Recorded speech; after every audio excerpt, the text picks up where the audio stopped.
Padilha. Nós temos aqui nossa primeira pergunta do Joseph Giordano, aniversariante aí da semana. Joey, pode fazer sua pergunta. E obrigado, parabéns. Dani. Parabéns. Obrigado. Valeu, gente. Boa tarde, Padilha, Roberto, Dani. Obrigado pela minha pergunta. Na verdade, são duas. Aqui a primeira é olhar um pouco para toda essa estratégia do e-commerce e onboarding de seller, né? Então, como é que vocês estão vendo a competitividade do mercado, né? Então, a gente vê alguns players aí investindo em subsídio para marketplace um pouco mais agressivamente.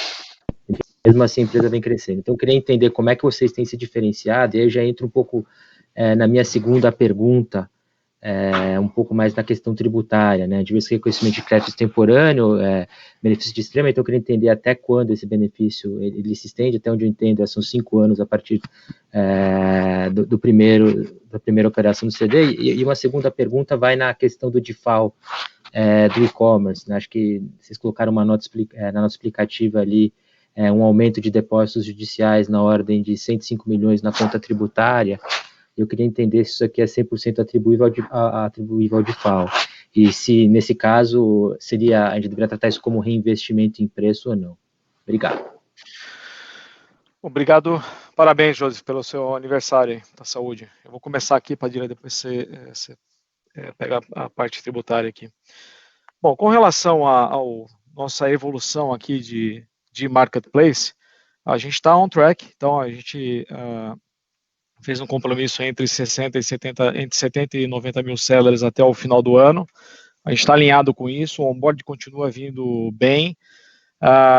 Isso a gente já começa a ver sinais desse onboard mais acelerado de transformação em aumento de GMV. Então a gente está super alinhado aqui com o nosso plano. Em relação à concorrência, Joseph, acho que assim é importante. Acho que assim, é importante ficar claro para o mercado. O mercado, toda vez que essa concorrência aumenta, acha que isso vai dificultar a nossa vida aqui.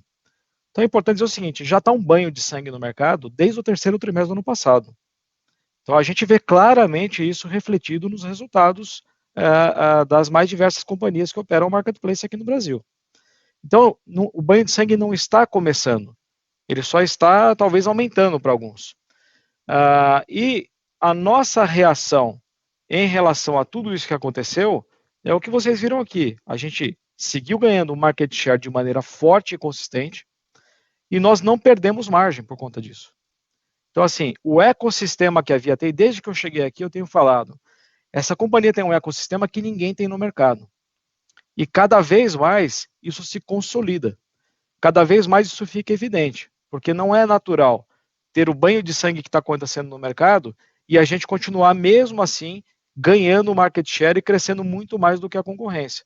Isso só se dá em um ecossistema poderoso. Nós temos ele aqui. Então os pilares que nós temos aqui, ninguém tem do jeito que a gente tem. Então a gente está muito convicto. Se eu olhar para o que está acontecendo em abril, se eu olhar para o que está acontecendo em maio, eu continuo crescendo acima do mercado. A gente está medindo share diariamente aqui, com todos os indicadores. Eu continuo num ritmo de crescimento bastante acelerado. Poxa, se está todo mundo rasgando mais dinheiro, e eu aqui estou conseguindo me resolver, continuo a ganhar share e ganhando dinheiro, eu acho que deveria ser um ponto positivo aqui para nós. A gente está com a cabeça aqui e nós vamos tentar o máximo possível, cada vez mais ganhar mais share e preservando rentabilidade. Esse é o nosso goal. A boa notícia para nós é que se nós em algum momento precisarmos ser mais agressivos, nós temos fôlego aqui para ser, porque nossa margem está inteira preservada. Então, a gente tem o segundo trio um pouco mais desafiador, a gente ficou abril inteiro com as lojas fechadas, então tem um pouco mais de desafio aqui em termos de rentabilidade, mas nada que a gente já não tenha passado no passado e a gente já sabe exatamente o caminho de como lidar com isso. As ferramentas que a gente tem, a gente respeita a concorrência e a gente acha que a concorrência é bom. A concorrência faz todo mundo acelerar e evoluir mais depressa. Mas a gente não tem medo da concorrência aqui e nem do que está acontecendo no mercado. Nós estamos bastante conscientes, consistentes e confiantes no ecossistema que a gente tem aqui e nos diferenciais que a gente tem também para ganhar o jogo no marketplace. Padilha, queria passar para você falar a parte tributária. Obrigado. Obrigado, Roberto. Duas perguntas bem importantes. Vou começar com a DIFAL.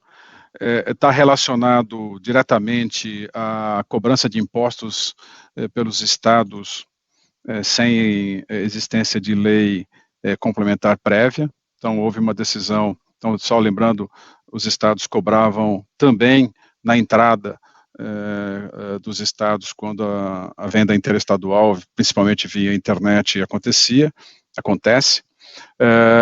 A companhia adotou uma estratégia que se mostra bastante vencedora. A decisão aconteceu em 14 de fevereiro, no STF, no plenário. Na modulação ficou claro ali que quem tinha ação e que quem tinha depósito judicial já tinha o direito de reconhecer o ativo, a receita, e também tem prioridade para rever os recursos, na medida que os recursos não entraram no caixa dos estados, eles estão em contas de depósito judicial, e aí a decisão jurídica acontece de forma rápida, e aí eu consigo reaver o recurso de forma mais rápida. Ele está disponível, portanto, numa conta de depósito judicial. Então, o aumento todo de depósito judicial no trimestre foi em função, sim, do default. A gente já reconheceu a receita, acelera o nosso... nos torna mais competitivos, acho que de forma geral, há 3 tipos de beneficiários com essa decisão: quem tem ação judicial, quem tem depósito judicial e quem não tem. Quem não tem que esperar a lei, então não tem direito. Quem tem ação tem que pedir de volta o dinheiro para os estados, e no nosso caso a gente vai ter mais rápido porque ele está numa conta judicial e não, eu não tenho que pedir restituição aos estados, né? Então, realmente, parte dessa estratégia comercial, dessa estratégia jurídica, e a gente deve, são 15 estados, 22 estados, a nossa previsão é que o caixa volte a acontecer, volte para a companhia já no segundo semestre, tá? Esse é o default, ok aqui? Subvenção é um pouco diferente, ela acontece porque a companhia tem incentivos fiscais em mais de 22 estados, desculpa, o default está em 15 estados, e a subvenção ela vem de incentivos fiscais de todas as naturezas dentro dos estados. São créditos presumidos de ICMS, redução de base de cálculo, redução de alíquota. Isso representa, tem um percentual em 2020 de aproximadamente 3% da receita de mercadoria da Via. Agora, no primeiro TRI, cerca de 2% da nossa receita de mercadoria. Então, a parte incentivada é bastante baixa, né, do total de venda de mercadoria, mas ele é muito importante porque ele gera um valor significativo. No trimestre tivemos 150 milhões reconhecidos, 117 de períodos anteriores, 33 do próprio exercício, né, e ele já gera recuperação de impostos caixa já nos próximos trimestres. Então, eu tenho uma bolsa grande de créditos fiscais de todas as naturezas, nesse caso de R contribuição social, ele entra nessa bolsa e ele compõe o conjunto de reduções de pagamento que a gente vai ter ao longo dos anos. Se você me permite, Joseph, acho que era um tema bastante importante para a Via e para vocês entenderem. Nós consolidamos algumas tabelas dentro do nosso ITR e do release, e que demonstra que nós temos 5,5 bilhões de créditos fiscais relacionados à venda, e 1,9 bilhões de créditos fiscais relacionados ao lucro. Então, a gente totaliza aí 7,4 bilhões. Nós também temos, tanto na página 39, quanto na página 22 do nosso ITR, a curva de monetização, de expectativa de monetização desses recursos. Acho que até foi uma pergunta bastante importante no nosso Investor Day, se a gente ia precisar de capital. Nós estamos falando que em 2021 a gente está esperando 1,2 bilhões, 1 bilhão e 200 milhões de créditos fiscais monetizados, em 22, 1,7, em 23, 1,8, 24, 1 bilhão, e 25, e 26 e 27 em torno de 500 milhões. Né? Então, a gente espera para os próximos 5 anos 6,4 bilhões, 86% dessa base voltando para o caixa da companhia. Perfeito, Padilha, Roberto, muito obrigado. É isso. Bom dia. Obrigado, José. Parabéns mais uma vez.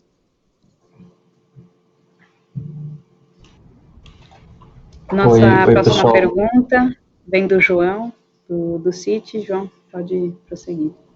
Obrigado, Dani. Boa tarde, Padilha, Roberto.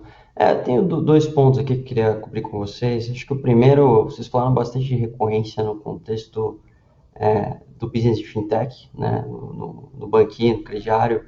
Eu acho que é um movimento natural as pessoas irem fazer novas compras financiadas conforme elas vão pagando as parcelas.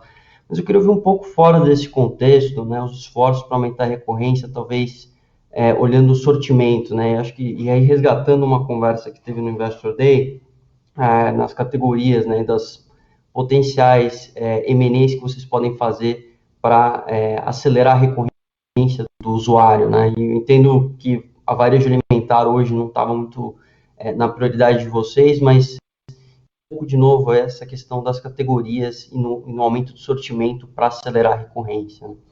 Aí o segundo ponto, falando dos estoques, né, Padilha, acho que ficou super claro que você falou que deve ter uma recuperação conforme a supply chain vai normalizando, né? Eu queria ouvir um pouco se vocês já estão vendo, se hoje dá para ter uma visibilidade dessa recuperação, se já no segundo trimestre já começa a ter uma redução no nível de estoque. E aí, aproveitando esse ponto, qual que é a cabeça para a geração de caixa operacional para esse ano? Obrigado. Excelente, João. Obrigado pela pergunta. Boa tarde para você. Bom, em relação à recorrência, eu acho que a boa notícia aqui para o nosso ecossistema é que ela não depende só de produto. Então, a gente demonstrou aqui que o crediário também é um forte motor propulsor de recorrência. Então, o cliente que se propõe a ficar 14 meses financiado conosco, ele tem 14 meses de contato aqui conosco.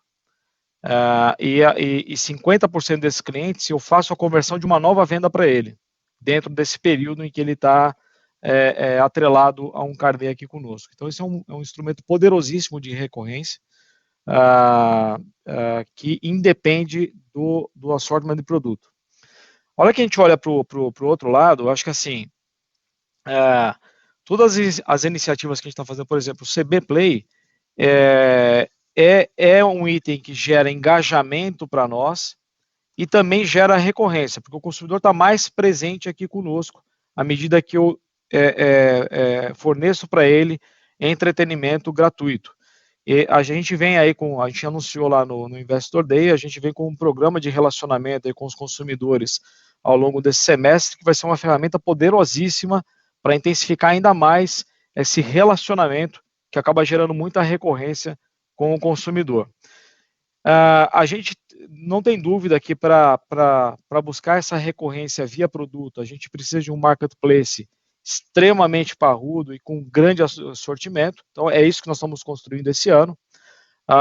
Então, nós já colocamos os 10 mil sellers para dentro, a gente vai até o final do ano entre 70 a 90 mil sellers, que virão aqui itens de fortíssima recorrência, que é o que o mercado inteiro tem. Então, o que o mercado inteiro tem, a gente vai ter aqui também. E nós não estamos avesso à alimentação aqui. Então, não tem, a mensagem que a gente deu é o seguinte: se tem uma prioridade, a número 1 não é essa, mas não significa que ela não será a prioridade número 2. À medida que eu já destravei um board e já está acelerado esse processo aqui, a gente vai olhar para qualquer segmento que garanta a recorrência e que a gente feche o círculo em volta do consumidor. Então, essa é a nossa cabeça aqui, tanto para M&A quanto para o crescimento orgânico que a gente vai dar para o negócio. Não sei se está respondido, João, você quer algum complemento? Não, acho que está super claro. Obrigado. Em relação ao estoque, eu vou começar aqui, o Padilha termina. A gente está entendendo que a gente tem uma visibilidade de melhora do índice de abastecimento da indústria. para o terceiro trimestre. Então, a gente já começa nesse trimestre a desacelerar um pouco a estocagem. E a gente, só que isso é assim, é extremamente tático e estratégico para a gente ao mesmo tempo. A gente está medindo isso diariamente, todos os indicadores que a gente vê até esse momento nos leva a crer que isso será possível, que a gente já vai ter um abastecimento mais flat no terceiro tri. Se a gente entender algo diferente, a gente dá um passo para trás, mas tudo indica que a gente faz uma redução de nível de estocagem dentro desse trimestre. Padilha, se puder completar, por favor. Não, acho que o Roberto já completou bastante bem. Para nós, formação de estoque e ajuste do estoque, aumento de estoque é estratégico. Isso se reflete bastante, de forma bastante importante na nossa rentabilidade comercial. Eu diria que a regularização pode trazer entre 500 e 1 bilhão de reais de caixa de volta para a nossa operação. Apesar que a gente considera estoque operação. Como eu falei, monetização, estamos falando mais de 1 bilhão aí no ano de geração. A nossa EBITDA é um proxy bastante importante da nossa geração operacional. Então, se você pegar o nosso EBITDA na nossa venda projetada, acrescentar esses dois elementos aqui, basicamente é a nossa geração operacional. Então, a gente tem uma expectativa de uma forte geração operacional para esse ano. Perfeito, Padilha. Obrigado pelas respostas. Obrigado. Abraço. Ok. Vamos para a próxima. Acho que também é uma pergunta aqui em vídeo. Se a gente puder entrar com a próxima pergunta.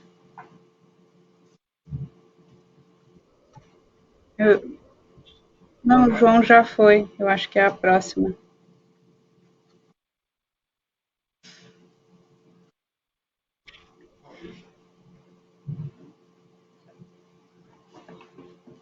Temos o Richard do Bradesco.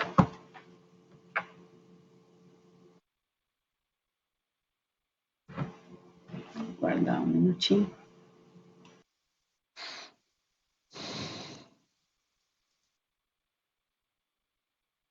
Enquanto o Richard não conecta, ele não está. Eu vou fazer uma pergunta que veio agora o Guilherme. Vamos seguir Guilherme. com o Guilherme do Safra. Depois eu faço uma pergunta que chegou aqui por chat. Oi, Gui, tudo bem?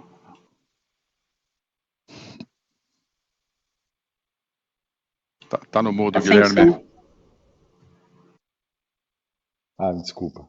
Opa, tudo bem, agora pessoal? Sim. Agora sim, né? Boa tarde, Guilherme. Tudo bem? Tudo bom, Roberto, Padilha, Dani? Obrigado por pegar minha pergunta. Eu queria voltar em 2 pontos, né? Acho que já está sendo discutido, vocês já comentaram e já teve até pergunta sobre isso, mas eu acho que é importante para a gente entender a dinâmica que está acontecendo aí. Uma delas é o ganho de market share que vocês estão tendo, né? A gente está vendo um ambiente extremamente agressivo, né? O Roberto, você que estava comentando sobre isso, acho que sim, concordo com você, a gente já vê isso desde do ano passado, mas esse ano especificamente teve, por exemplo, concorrente aí mudando a estratégia comercial para acelerar crescimento. E a gente está vendo que o crescimento está vindo, né? Mas está vindo muito a custo de margem, né? E a minha dúvida é a seguinte: vocês estão mantendo o crescimento, né? Estão conseguindo crescer, eu acho que capturar venda da loja fechada, né? Com essa migração bem sucedida que vocês fizeram para o online, né, e o rollout do marketplace, e a gente está vendo que a margem continua boa, né? Acho que tem alguns impactos aí, talvez, que são não recorrentes na margem, talvez de imposto, de FAO, não sei, mas eu queria entender, olhando para frente, né, a gente deve esperar que você vai conseguir manter essa margem bruta nesse nível, ou a gente pode esperar que vocês vão tentar se defender esse crescimento e ganho de market share, abrindo um pouco mão de margem? Como é que vocês estão vendo isso, tipo, na performance hoje, né? E na relação com os sellers, né? E com os clientes em relação à margem. Então, Essa é uma pergunta. E eu queria emendar já. A segunda é como é que vocês estão vendo aí Dia das Mães e pós-Dia das Mães, né? Que eu acho que uma outra preocupação é que a base de comparação agora começa a ficar um pouco mais difícil. Se vocês veem, vocês mostraram, inclusive, no release, né, os resultados de ganho de market share já em abril e maio, mas vocês estão vendo que a venda está desacelerando por causa do comp, ou vocês acham que dá para conseguir manter esse ritmo de crescimento? Bom, ok. Obrigado pela pergunta, Guilherme, pelas perguntas, aliás. Então, vamos lá. Esse ambiente mais agressivo, que eu concordo com você, tá nítido, tá visível. De novo, a gente está... Guilherme, fazem mais de 30 anos que eu participo do varejo, seja online, seja físico, já vi o varejo dos mais diversas formas. E aqui junto comigo também tem gente com muita bagagem de varejo. Eu, sinceramente, eu não vejo o mercado com essa agressividade toda que todo mundo vê. Eu já participei de mercados muito mais agressivos, que levaram, inclusive, vários players a quebrarem no meio do caminho. O mercado que tem hoje, sinceramente, eu não vejo essa agressividade toda que todos colocam. Claro, está mais agressivo sim do que ele era lá no primeiro semestre, mas está muito longe dos piores mercados que eu já vi na minha história, na minha carreira. Mas assim, de novo, o ecossistema que a Via tem, vamos lá, quem do mercado tem capacidade e condição de dar crédito para pessoas que não têm comprovação de renda e não perder dinheiro com isso? Então nós temos, a gente demonstrou isso. Nós estamos fazendo um crescimento super assertivo nas camadas mais jovens da sociedade, seja com crédito, seja com acesso direto ao produto, mesmo que seja sem crédito. Então, assim, a gente tem, a nossa logística já está presente em todos os municípios. Então, assim, nosso ecossistema está feito. O que a gente está fazendo agora é trazer mais gente para o nosso ecossistema. E quanto mais gente a gente traz para o nosso ecossistema, maior ele fica, mais diverso ele fica, mais recorrente ele fica e mais assertivo ele fica. Então, eu só vejo boas notícias para frente na nossa jornada aqui. Tudo que a gente tem ainda para entregar esse ano, e assim, acho que não tem mais dúvida com relação à capacidade desse time de entregar, né? Só ver tudo que a gente já entregou. Então o timaço aqui da Via tem capacidade forte e consistência de entrega alinhada à estratégia. Então assim, olha que eu ponho tudo isso que eu tenho para entregar nesse ano, ele só potencializa ainda mais o nosso negócio.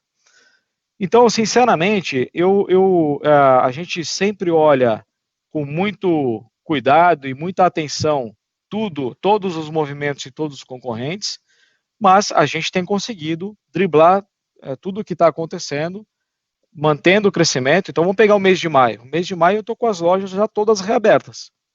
Eu sigo crescendo no volume expressivo no online também, e eu sigo ganhando market share no online. Então essas ações que teoricamente os concorrentes fizeram, já está feita, está valendo. Então como é que eu estou fazendo, então, se eu continuo ganhando market share? Então, assim, desde sempre, e é difícil ter uma compreensão maior sobre isso sem a gente ir demonstrando, né? Mas desde sempre a gente falou o seguinte: nós temos os assets certos aqui na mão. Eles estão mal operados e com poucas camadas de tecnologia. Nós vamos operar isso direito, vamos colocar camadas de tecnologia e vamos transformar esse negócio num grande ecossistema. É nesse caminho que a gente está, e é exatamente isso que a gente está fazendo. Só que a gente tem vantagens em relação aos outros que existem no mercado. Porque nós temos coisas que ninguém vai ter. Ninguém tem hoje. Pode até ser que tenha, mas vai ter que gastar muitos bilhões. Seja para construir a logística que a gente tem, seja para construir a história de relacionamento e crédito que a gente tem com esses consumidores.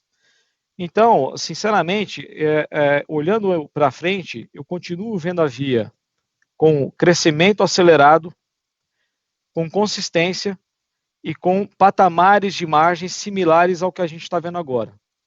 É assim que a gente está enxergando a Via lá para frente. Em termos de pós-Dia das Mães, a gente continua bem. Então, como eu disse, a gente continua crescendo. A gente está continua com bons números, bons índices de crescimento, e nas medições que nós estamos fazendo de market share, seguimos crescendo acima do mercado, portanto vem mais ganho de share aí até esse momento aqui, a gente está tendo mais ganho de share. Não sei se ficou alguma dúvida, claro. Guilherme. Não, tá claro, Roberto. É isso mesmo. Obrigado, viu? Obrigado, viu? Obrigado, Guilherme. Eu acho que a próxima pergunta aqui é do Richard, do Bradesco, ele tinha se desconectado. Tudo bem, Richard? Acho que ele continua desconectado. Acho que ele tem que ligar aqui o vídeo. Talvez o microfone aí, Richard. Se quiser só usar o áudio, Richard, a gente também está disponível.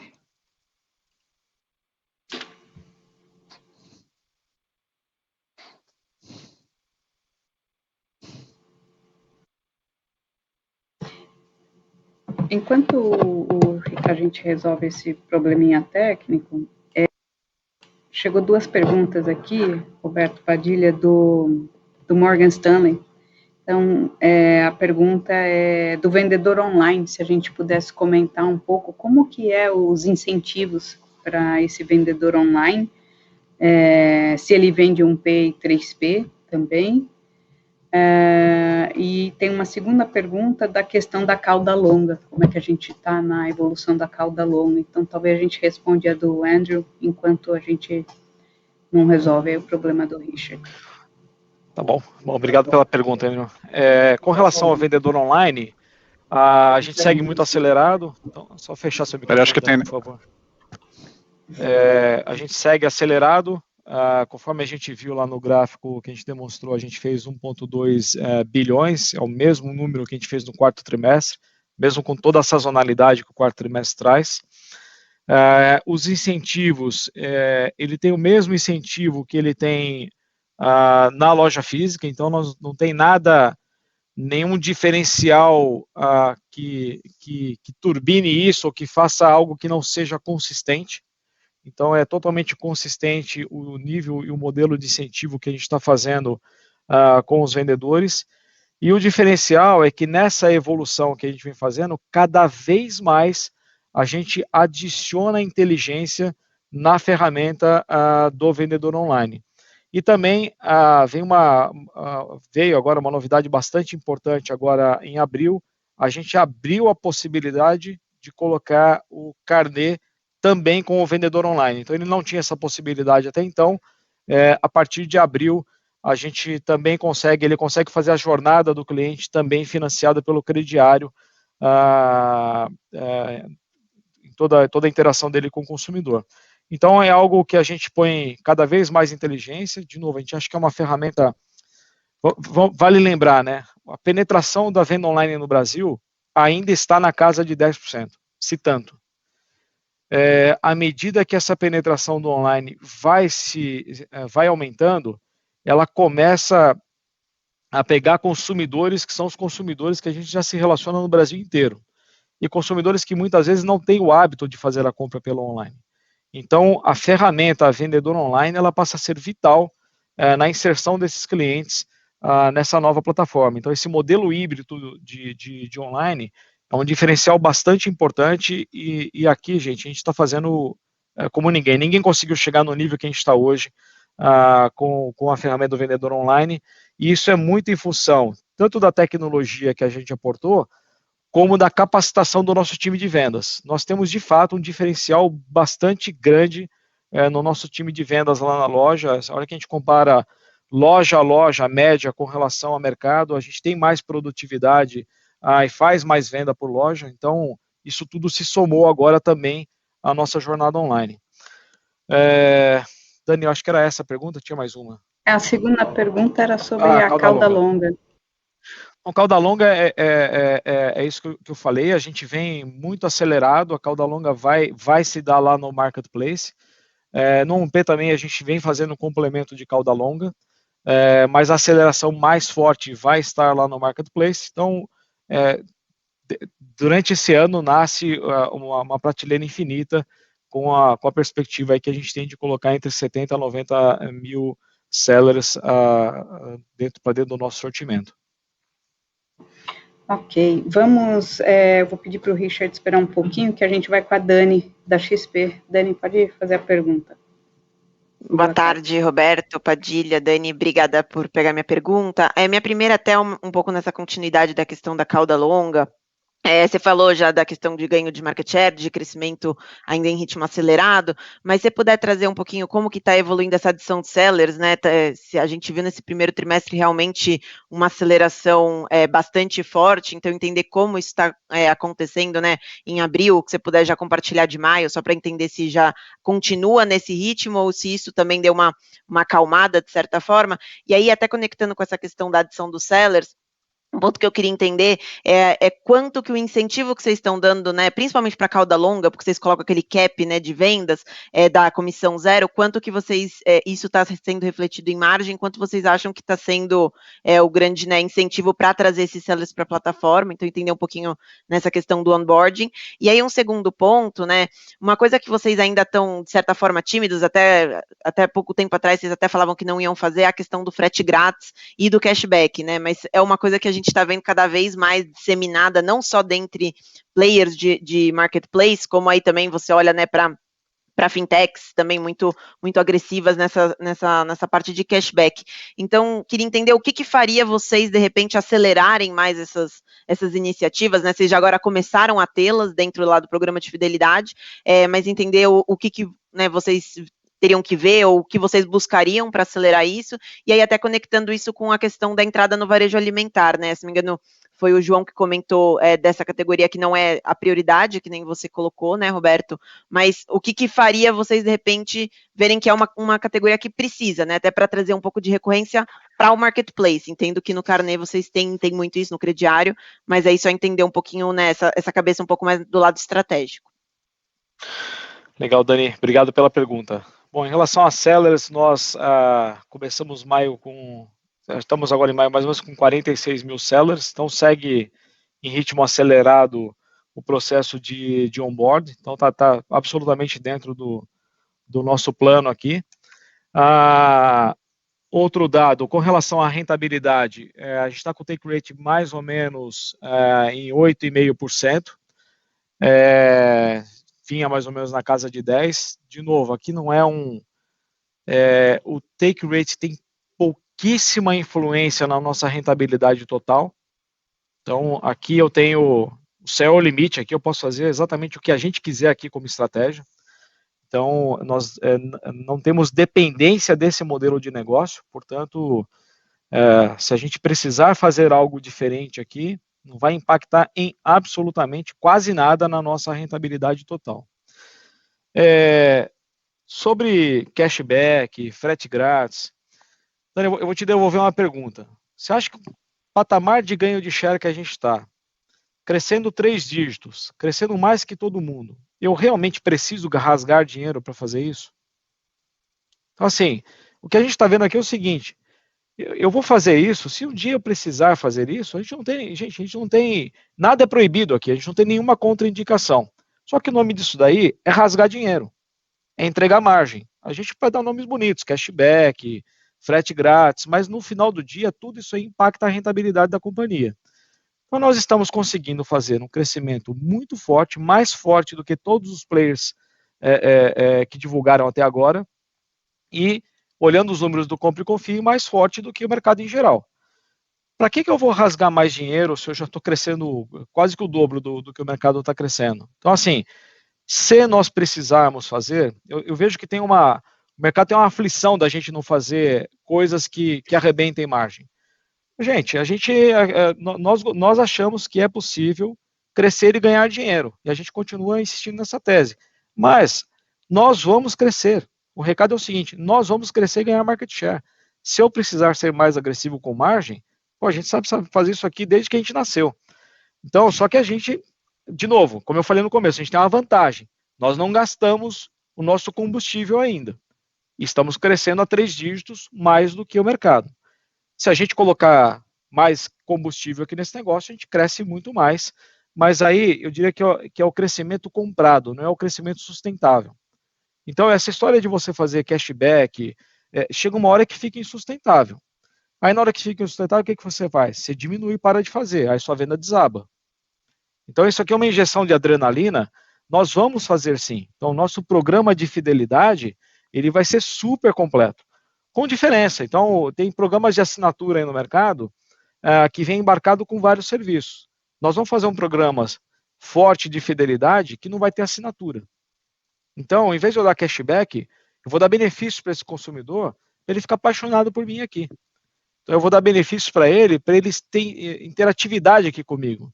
Eu vou levar entretenimento para a família dele, entre várias outras coisas que a gente vai fazer no nosso programa de fidelização, que conforme a gente disse lá no Investor Day, vem ali no terceiro tri, entre terceiro e quarto trimestre.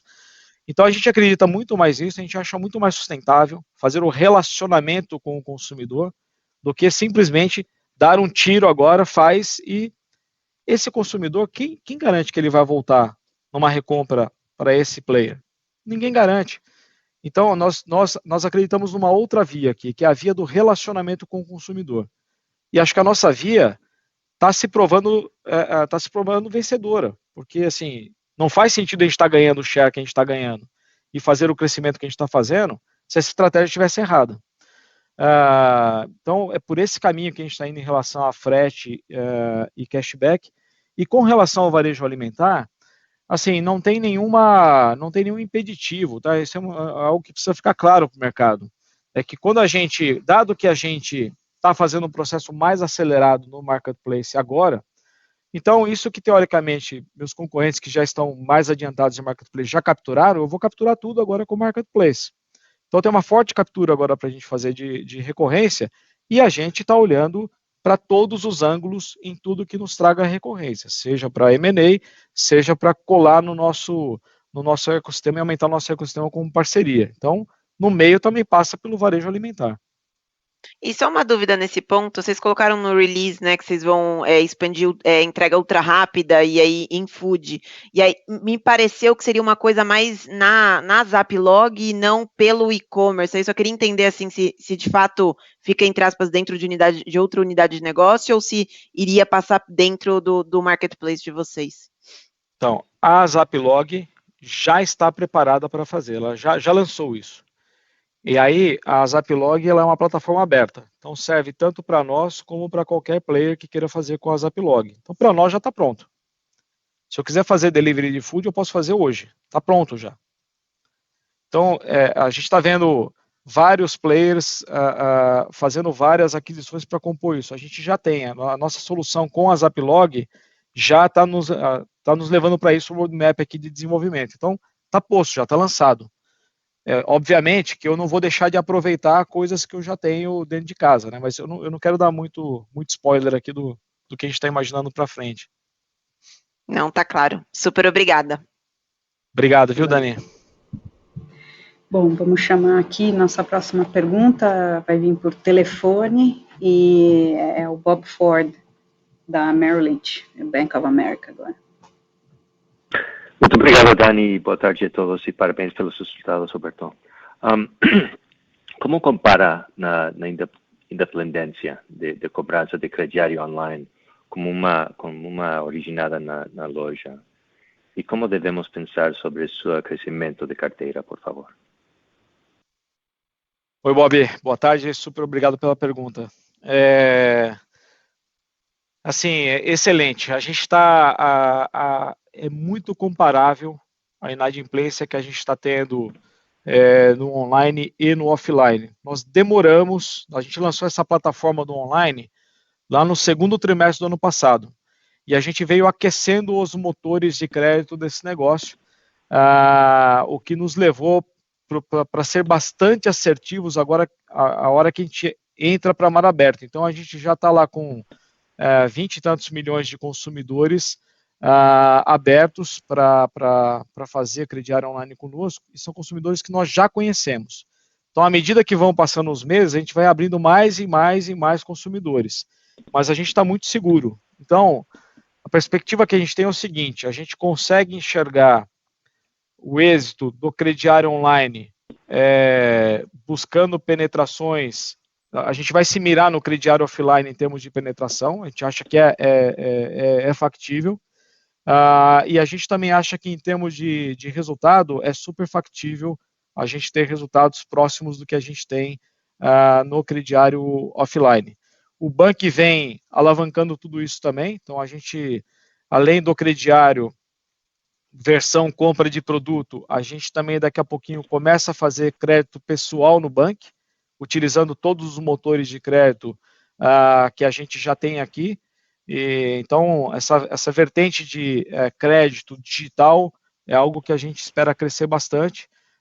E a gente vem com taxa de inadimplência aqui, ela é bastante comparável ao que a gente tem no meio físico. Mas é um cliente já conhecido, não? Já um cliente recorrente? Não, então, aí que está. Não, porque conforme eu disse lá na apresentação, nós temos sim vários clientes conhecidos e vários clientes não conhecidos. Então a gente entrou em cidades que nós nunca tivemos uma loja. E assim, então é base nova que está vindo para dentro mesmo, para dentro do ecossistema, e a gente está muito acelerado em construir essa base com todo o cuidado. A gente tem todos os cuidados aqui com o crédito, a gente não quer, aqui não cabe nenhuma aventura aqui, então a gente é muito os 2 pés no chão aqui no crediário, mas a gente já está provado aqui no modelo que a gente consegue rampar muito para cliente novo e vai trazer muito cliente novo para o nosso ecossistema. Ok, mas tem um desempenho similar, muito similar. Muito similar em termos de inadimplência. Parabéns. E como estão pensando sobre os direitos do Extra.com? Não? Parece uma grande marca, mas ninguém está maximizando o seu valor. Olha, Bob, nós estamos aqui utilizando. Então, assim, a gente lançou o app do Extra.com no terceiro trimestre do ano passado, e ele vem crescendo, a gente vem colocando lá várias melhorias. Então, assim, a gente está dando o mesmo tratamento que a gente dá para as outras bandeiras e impulsionando também esse negócio aqui. Ok. Muito obrigado. Novamente, parabéns. Obrigado, Bob. Pedir para Chorus fazer uma chamada de se tem mais alguém na fila de perguntas, porque algumas pessoas tiveram problema de conexão, só para saber se a gente pode encerrar ou se tem mais alguém na fila.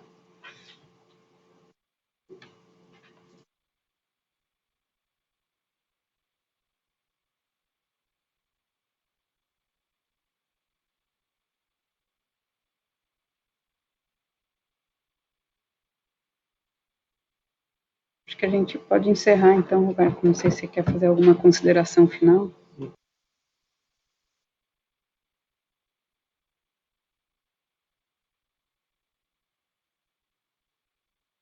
Desculpa, estava no mudo aqui. Queria mais uma vez, então, agradecer a todos pelo interesse na companhia, pelo tempo dedicado aqui à companhia. Queria dizer que a gente segue crescendo e o nosso drive aqui é de crescimento. As novas iniciativas que a gente tem para colocar no roadmap aqui desse ano, que já estão em desenvolvimento, vai impulsionar ainda mais a via para esse crescimento que a gente está buscando e para a nossa aspiração em termos de market share e relacionamento com o cliente. Como eu venho dizendo desde que eu cheguei aqui na companhia, nós temos os assets corretos aqui nessa companhia e agora a gente vem colocando cada vez mais camada e transformando esse ecossistema com o consumidor no centro e com o timaço operando esse negócio. Então, a nossa capacidade de planejamento estratégico e de execução dessa estratégia está sendo colocada à prova desde que a gente chegou e a gente vem entregando isso de maneira consistente. Então, eu vejo a Via como um player, como um ecossistema extremamente preparado para lidar com esse mercado que nós temos hoje e com o mercado que nós teremos no futuro. Não tenho dúvida que essa companhia será um dos destaques do negócio online no Brasil. Então, um grande abraço a todos, muito obrigado pela atenção. Time de RI à disposição para follow-ups aí, caso alguém tenha tido aí problemas na conexão. Obrigado, pessoal.